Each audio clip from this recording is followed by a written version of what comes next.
Here on this channel, we have been covering what has been going on in Norway when it comes to Jehovah's Witnesses versus the Norwegian government, and it's been absolutely fascinating. If you haven't seen those videos already, I recommend that you get caught up to speed and see what has been going on. I will put links in the descriptions. I think I've only made 2 videos about it, but we're going to be covering what has been going on during a 10-day trial. So let's do this.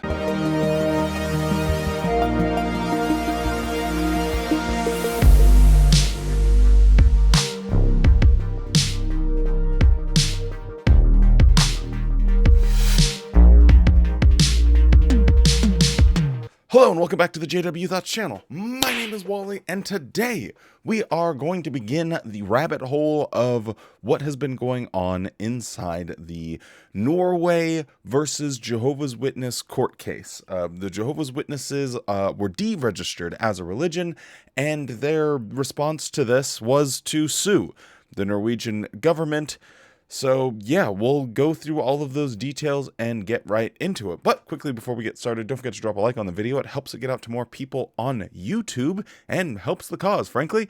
And subscribe to the channel if you want to keep seeing updates about what is going on. With all of that being said, let's get into it. So first off, we have to start with the Watchtower's lawyer. This is not a in-house lawyer that they're using. They hired a private firm. Now, I can't remember the exact figures off the top of my head, but I remember looking it up when they first announced that what law firm that they were using, or first submitted, and they showed what law firm they were using, and it was very expensive. I think it's between like $500 to $600 an hour, and given all the time and everything that's gone into this case, I reckon it's going to be pretty close to $500,000 that they're spending just on the lawyer fees for this case. 500 big ones. That is an incredible amount of money, especially when we have quotes from Watchtower that consistently talk about how they are using their resources. Quotes like these. Now, finally, how do we as a global organization use financial means in order to make friends in heaven? First of all, the scriptural arrangement has been put in place that the governing body is entrusted with decision-making on how to use the financial means of the organization. And the funds are exclusively used for our purposes, which is our religious purposes. Any donations received do not line anyone's pockets and are not misappropriated.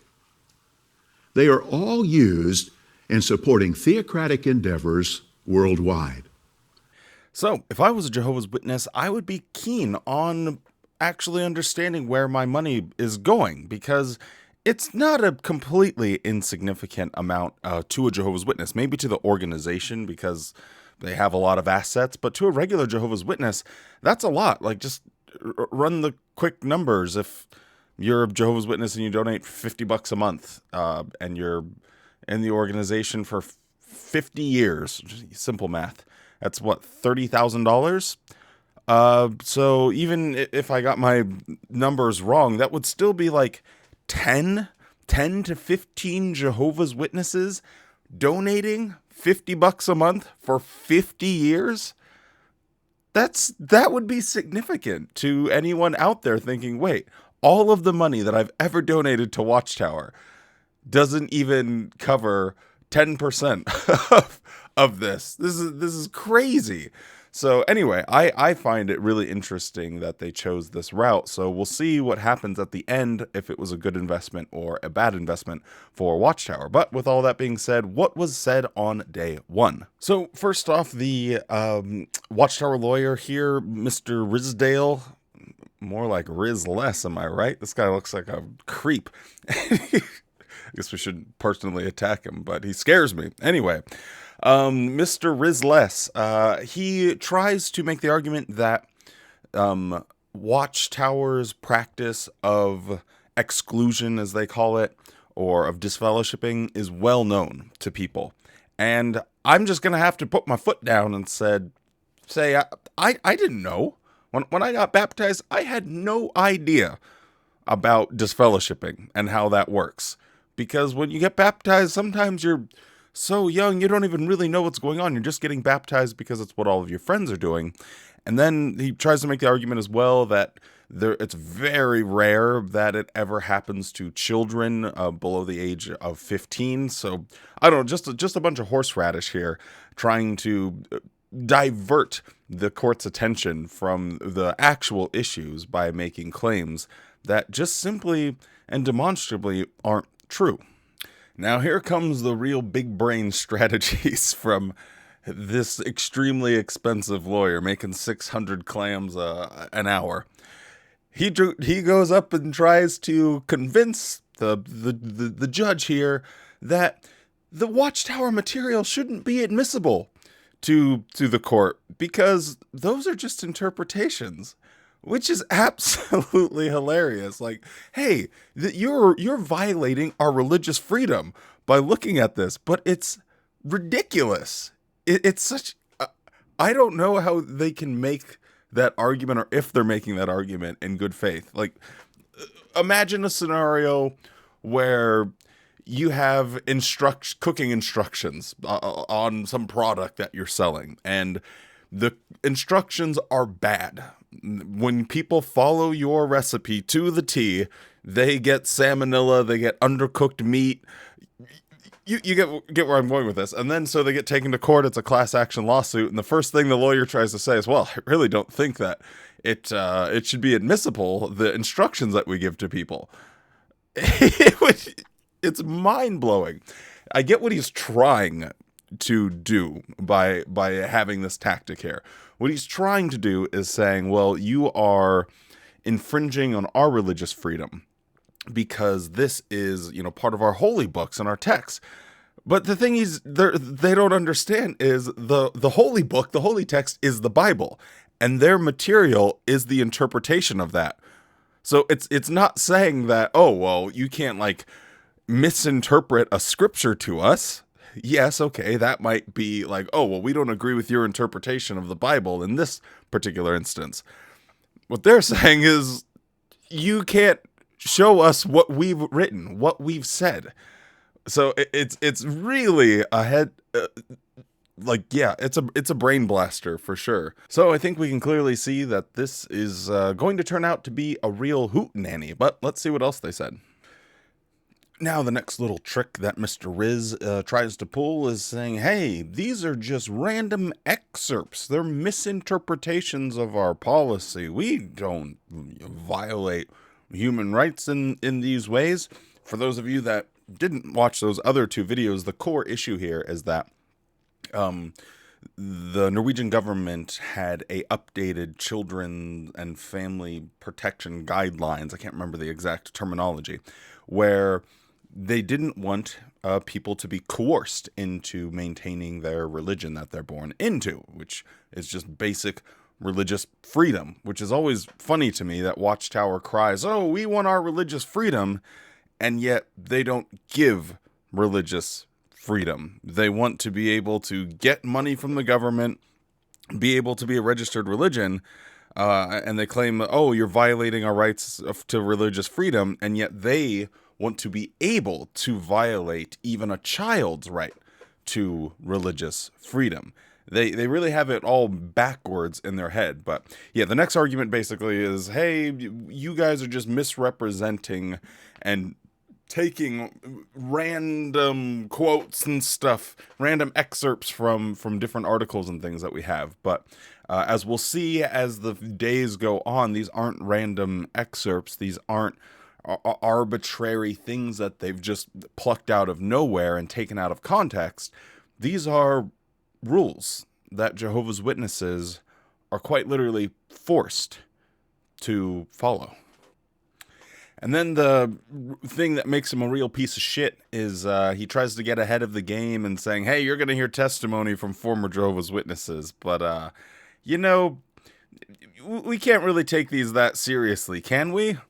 Let's try and discredit former Jehovah's Witnesses stories and see if that'll work. Really baffling. Now, I just wanted to read a couple of excerpts from a newspaper article that was released because I find it interesting on how they talk about the Jehovah's Witnesses, and this is coming from the perspective of the wider religious community in Norway.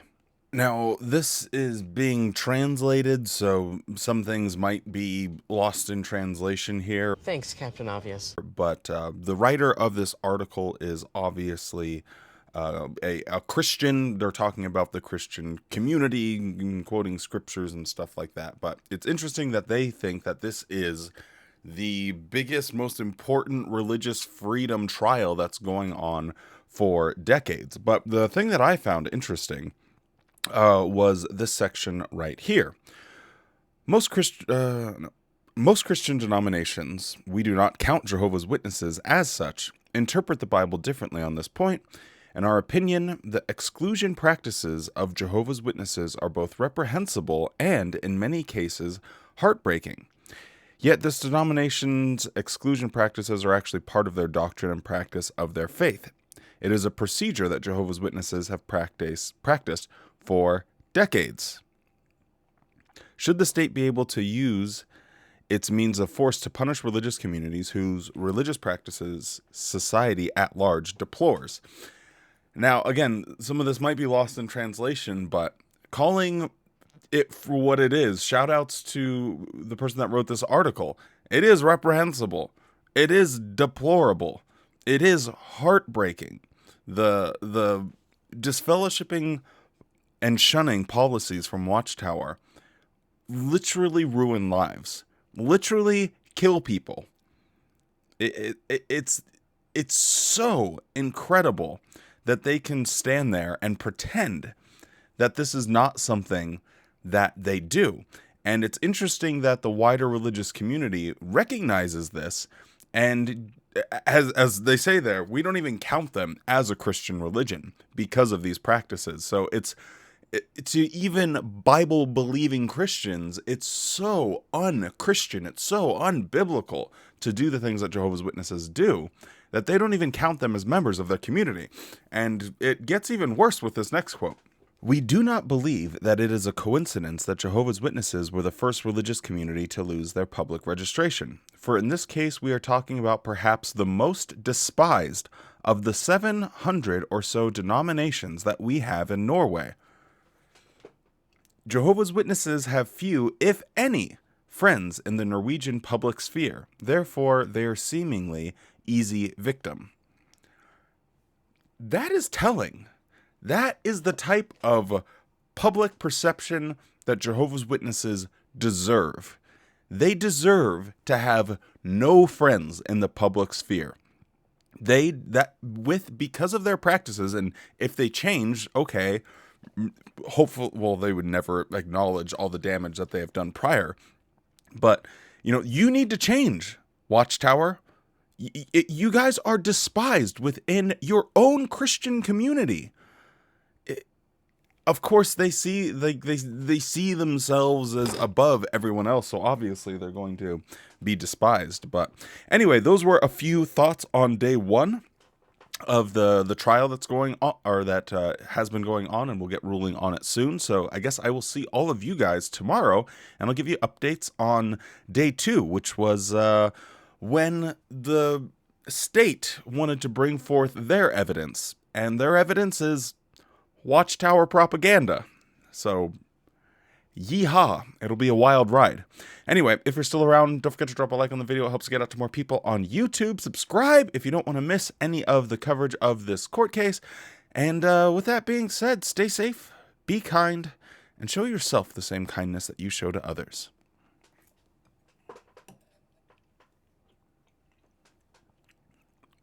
My furnace is still broken. But hey, I'm still going to have a good-ass day.